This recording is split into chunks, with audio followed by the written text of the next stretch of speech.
Okay, guys, are we about ready? Yeah. We're going to be here all afternoon. All right, real quick. Okay. Glenn Lewis. The thing that I remember most about Glenn Lewis is he had beautiful sisters. Gorgeous ladies that you could ever be around. Matter of fact, I talked to Betty some time ago and asked her to be our date for this event here, and she said she thought she could come, and then I think something happened. You thought better. Huh? You thought better. Better. She rethought I don't it. know that Glenn lived out on the corner coming into East Prairie, and Harry Lewis was his dad. And Glenn told me a story one time. He said that his dad never let him drive the car or the truck. And Claudia's brother and a couple of his friends had built a little house out behind Claudia's house that they used to gather around. I think Ricky Reed was one of them. And so they had gone to Harry's place when he converted it into an office, old furniture type of stuff, and they went in and bought a couch.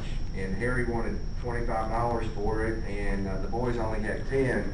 So Harry let them buy the couch for $10 and then let them use his truck. And the boys didn't have a license to deliver the couch to the place.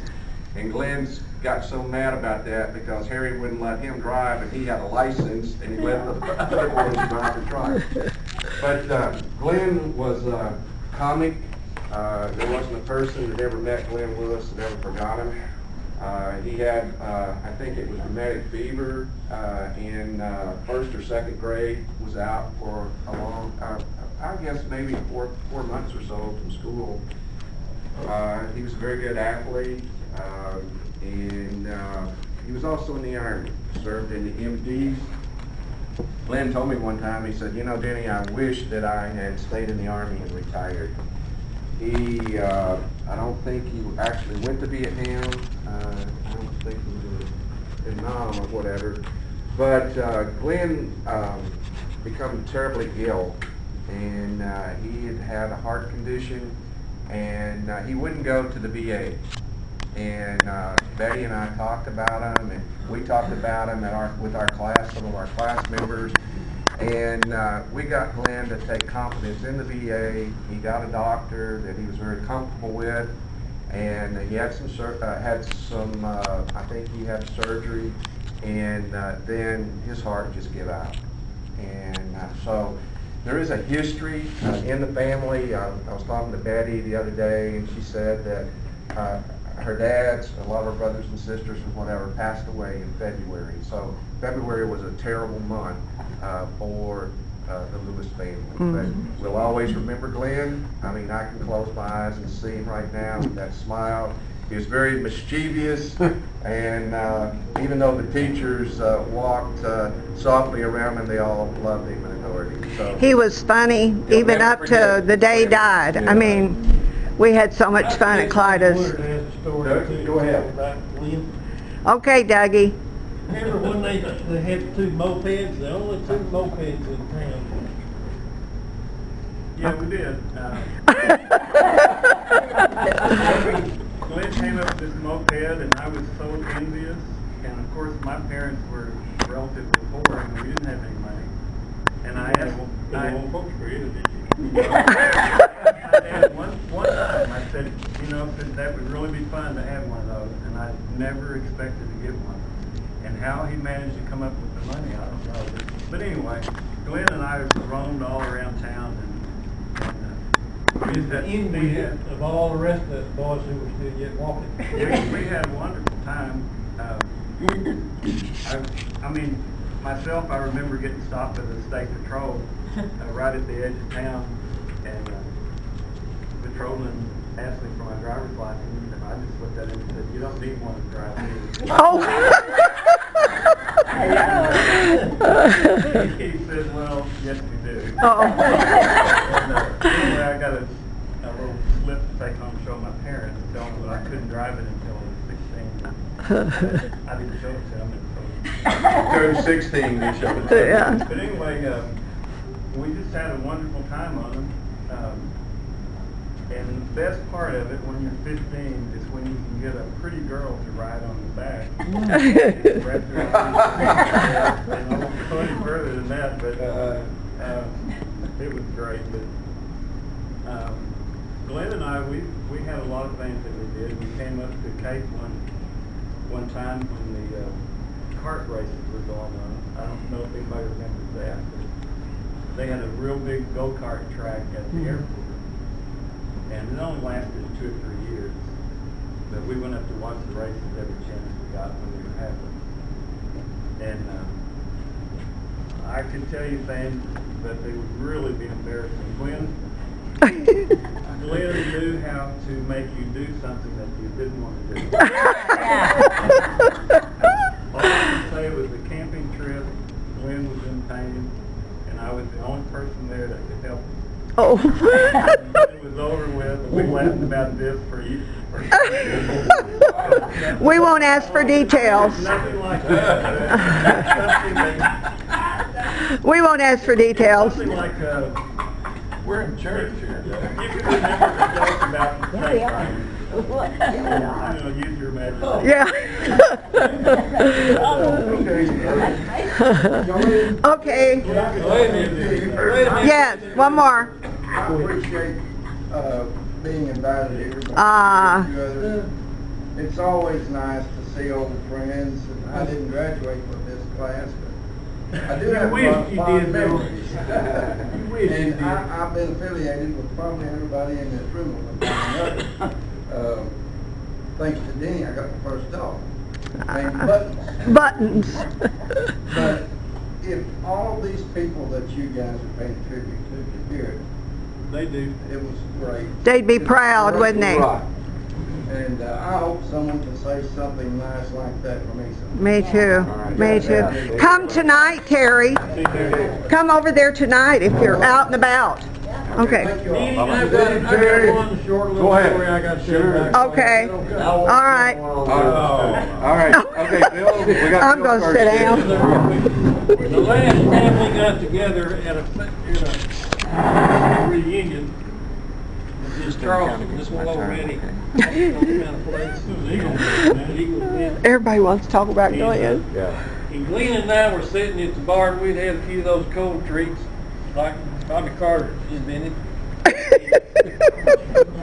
And Janet McLean happened to walk by, and Janet was dutied up that night, I mean, to a fare thee well. Purdy. She was looking good. Glenn did a double take, and he looked at Janet and said, Janet? And Janet turned and looked, she said, Glenn said, Janet, you got a whole bunch more titties than I ever remember you had. And you'd have thought Janet would have got rid. She said, oh, Glenn. All right, Bobby, All right. you beat that? Okay, Bobby, you got 2 minutes. Buddy Bobby, 6-year-old, at the wheel, went to school. Glenn, at that class reunion out there at the Eagles Club, remember when he asked who had the most grandkids? And I believe I had 10 at that time, and Patricia Hatton come forward, and I had a little more than her, and Glenn said, oh my goodness, Bobby, if you and Pat had got together, you'd have filled the whole house. Okay, Danny, All right. your turn. Who's next? Let's see. James Steinbeck. Brother, oh, okay, he done that. All right, I started going to Martin School in the 4th grade, and that's when I first met James Steinbeck. And James, again, he sat back on the right, close to the window. He seemed to be a little taller boy than the rest of us. To me, I thought he was rather quiet. I talked to Mike. James was his brother-in-law for a while. And Mike says, oh, that's not the James I know. And Mike filled me in with some stories about him. Their family moved to Kentucky in, I think, when James was in the 9th grade. And James graduated from high school, and he got married. And he went into the Tom's Nuts distribution business. And he moved to Helena, Arkansas, and had a very good business. And then somebody came along with offering a special deal for a lifetime that would make you a lot of money. Quick scheme type of thing. It's quick, his brother. Yeah. and I think James had like 5 vehicles, and his business was quite successful.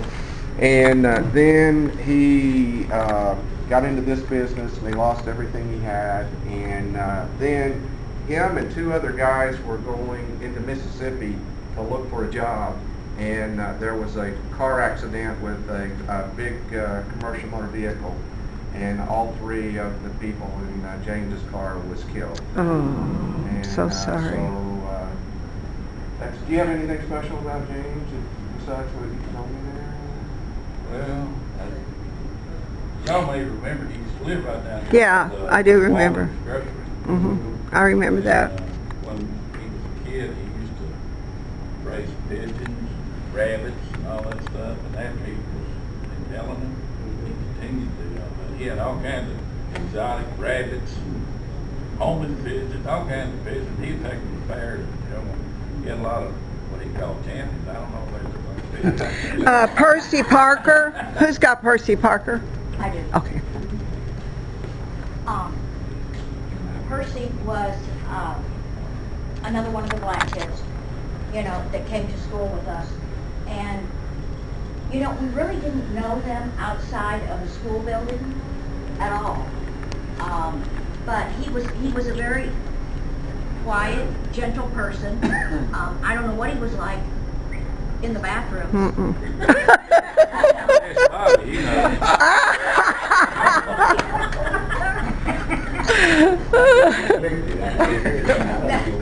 That's a good thing. Yeah. You're just as well off not hearing it. Yeah. But, you know, we've invited the black kids year after year after year to the class reunions, and they just have not ever come. But with only going to school with them for 1 year, I think we just didn't ever get to know them. Yeah, You know, I think so really too. well. I think so too. One of the agencies needed to be mentioned to describe our black brethren that lived there, they were very brave. I can't hear you. They were very brave. Yes, Oh, yes, absolutely. Absolutely. Yeah. Absolutely. What wasn't it, Percy's sister? She only went to half year, then went to college. She only had. Was it Oneather? No. Yeah, that was Robinson. Oneather was Robinson. Okay. Yeah. But Percy had a sister. Didn't Percy Parker have a sister? I thought. What was her name? I can't remember. Yeah, I remember that, but that's about. David Dick. Oh, David. David. Well, I never knew David until, when did the Dorena people start coming to school with us? They had their own school down there. Yeah.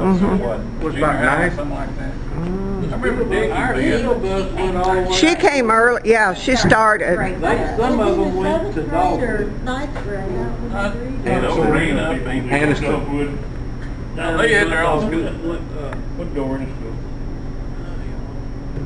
Anniston? Anniston. That was his Anniston. senior year. That was Yeah. the year they started coming, Yeah. a lot of them started coming Yeah. to East Prairie. Well, they made them go to Anniston our senior year. David started there at East Prairie about the 9th grade. 9th grade, I think it was. Yeah. About